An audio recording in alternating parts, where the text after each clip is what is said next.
Before I get started, I want to give a shout out to Bray, the YouTuber who put me on to this training method, and I would definitely recommend checking his channel out as he has a lot of solid videos about self-improvement and was actually one of the people who influenced me to start up my journey. So I'll link his channel and his video in the video I watched in the description so you guys can go check it out for yourselves. And without further ado, let's begin.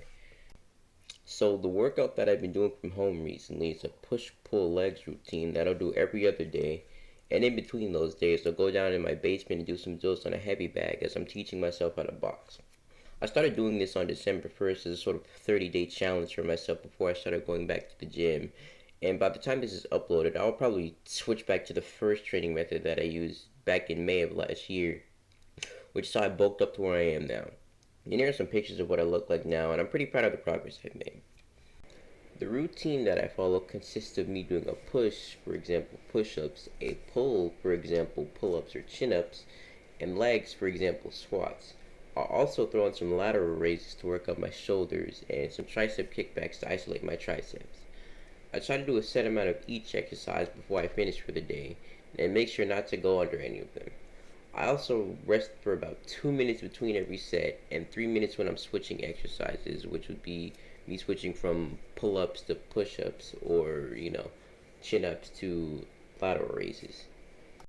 As far as variations are concerned, I split my pull into both pull-ups and chin-ups so that I can work out different muscle groups for a more complete workout.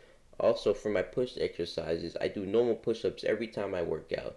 And for my second round of push-ups, I'll either do incline or decline push-ups. For example, on Monday, I might do push-ups and inclines, and then next time I work out on Wednesday, I would do push-ups and declines. One thing you should keep in mind is to make sure you maintain proper form when doing your exercises. For example, doing 5 solid form push-ups will get you a lot further than doing 10 sloppy, messy ones. Something I like to do when I'm working out is to maintain a steady pace to ensure that I'm doing quality reps, and this can really help you get the most out of your workout. Also, you should make sure you're exhaling on the exertion of your exercise. For example, if you were doing squats, you would inhale on the way down and exhale on the way back up. I thought I'd throw that one in there since it's something I'm currently working on doing, especially since when you're boxing, you're supposed to exhale when you punch. And on the topic of boxing, as far as my routine is concerned, I start out practicing the basic punches. I do 20 of each, starting out with the jab and moving forward in normal punching order.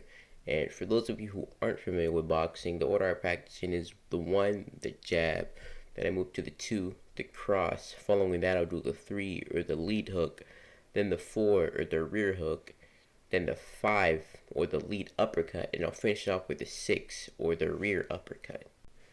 After I finish practicing the basic punches, I'll move on to some combo practice. I try to go through a number of combos, starting with the simple 1-2. Usually after that, I'll do a 1-1-2, and then from there I'll just do whatever combo I feel like doing. I also try to throw in some defense moves as well, which as you can see I'm still getting the hang of. But anyways, I'll usually practice for anywhere between 20 to 30 minutes depending on how fast I burn myself out. When I start going back to the gym again, I plan on throwing in some jump rope practice as well on my off days so I can train myself to be lighter on my feet. For those of you wondering about my equipment, the main 2 things I use are a pull-up bar that I purchased from Walmart for about $20 and a Total Gym that my dad bought a few years ago. Total Gyms are pretty expensive, but for those of you interested, you can probably find some used ones online for around $100. If you're not looking to spend any money, you can do pull-ups on a door by placing a towel above it, and also another towel below the frame to make sure that it doesn't move. You can also do lateral raises with books or any other small object. And as far as your triceps are concerned, you can do tricep extensions with books as well, or if you have the equipment, you can just do dips instead. That's all I have for today for this video, guys, so thanks for watching, and I'll catch you guys in the next one.